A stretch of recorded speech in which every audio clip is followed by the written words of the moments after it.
Now, the latest controversy at the White House revolves around family, contradicting statements, ignored concerns, and national security.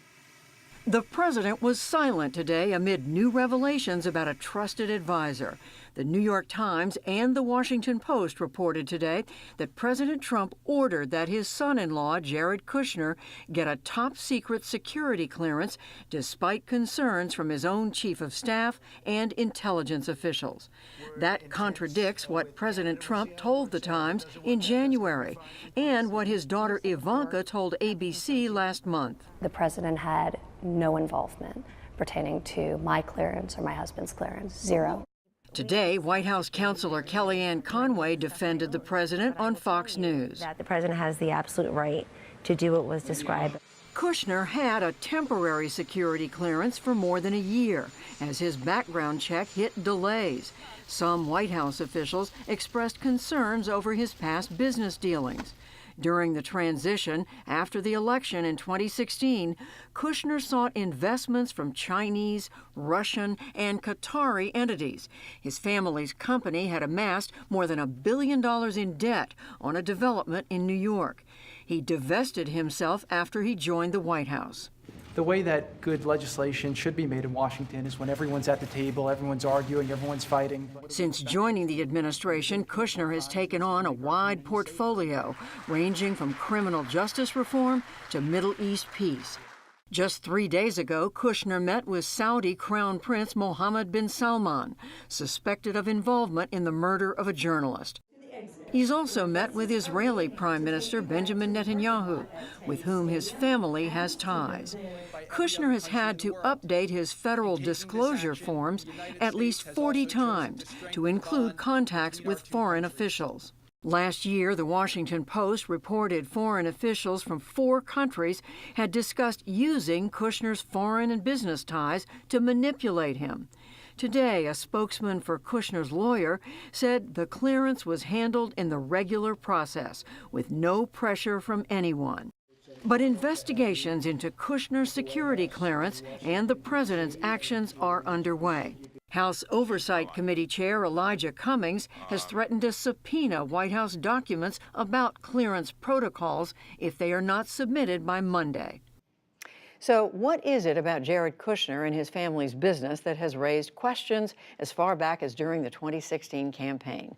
Caleb Melby is part of the reporting team at Bloomberg News, keeping track of the business and its working. Caleb Melby, welcome to the NewsHour. So we know that the Kushner family has been involved in real estate and real estate development well before Donald Trump started running for president. Tell us what that business was. Where was it? Right. Long before the campaign, this was a real estate family that had grown up doing apartments in New Jersey, in Maryland. But right before the financial crisis, they made a big move into New York and to Manhattan. And what that meant was they spent a record-breaking $1.8 billion on one particular office building, 666 Fifth Avenue here in New York. Then the market tanked, and they were sitting on a building that was absolutely drowning in debt. And that was a problem that they kind of kicked down the road for years and years, and it really started to come to a head during the campaign. So this all happened, as you said, years before Donald Trump started running for president. Why did it become an issue? Why did the debt keep building, putting them in a vulnerable position? How did that develop? Yeah, in 2011, they had an opportunity to refinance their debt, slightly more generous terms to try and help them turn things around. But they failed. And as Trump started running for president, they decided to go for a moonshot plan. And they wanted to knock their building down and build another twice as tall in its place. And there weren't too many investors here in the U.S. who would even look at a plan like that. And that meant they had to go overseas. And really the place they saw the most interest was China. And they talked to a company there, Anbang Insurance Group, and were very close to putting together a deal to save their building before the debt was due in February of this year, actually. But that fell through. They had talks with Qataris, with Saudis, with a French billionaire, with a Korean sovereign wealth fund. They really went all over the globe looking for somebody to help them save this building. And as you've reported, Caleb Melby, that was still going on just as Donald Trump was being elected president. Yes, absolutely. Jared and his family were having advanced negotiations with the Chinese firm Anbang. After that fell through and Jared entered the White House, his father and other members of his family and of his company continued to have conversations with Qatari officials, both the sovereign wealth fund in that country and also other private businesses there as well. Those conversations basically led right up to the point in time when Qatar's neighbors, Saudi Arabia and the United Arab Emirates, led a blockade of Qatar, which Trump and the administration supported, which everybody thought was odd because Qatar is historically a U.S. ally. So all of this, what all this adds up to is it would have presented a real potential conflict of interest for Jared Kushner.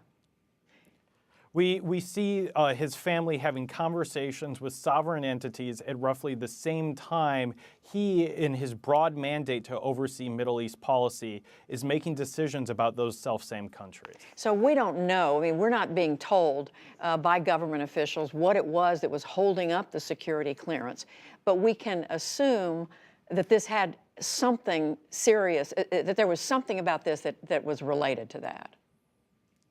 Certainly there are questions outstanding about that business deal, even right now as we're trying to figure out exactly how that security clearance came to be.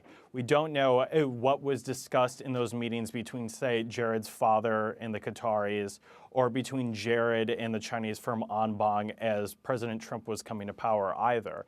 And that's when we talk about conflict of interest, that's really what we're talking about, right? Which is having parallel private business interests and public decision-making opportunities and not quite understanding where the lines between the two blur. And as we were saying, all this while Jared Kushner has taken on the Middle East portfolio. He's meeting with the Israelis, he's meeting with the Saudis, with the Qataris, and just a lot of question marks about where interests lie.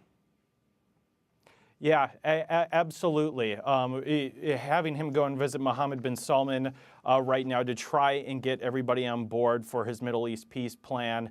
That's somebody he's developed a very close relationship with, and somebody who also has control over a sovereign wealth fund, the Saudi Public Investment Fund. A lot of questions around this, and we will continue to ask them, and we appreciate your reporting. Caleb Melby with Bloomberg News, thank you. Thanks for having me.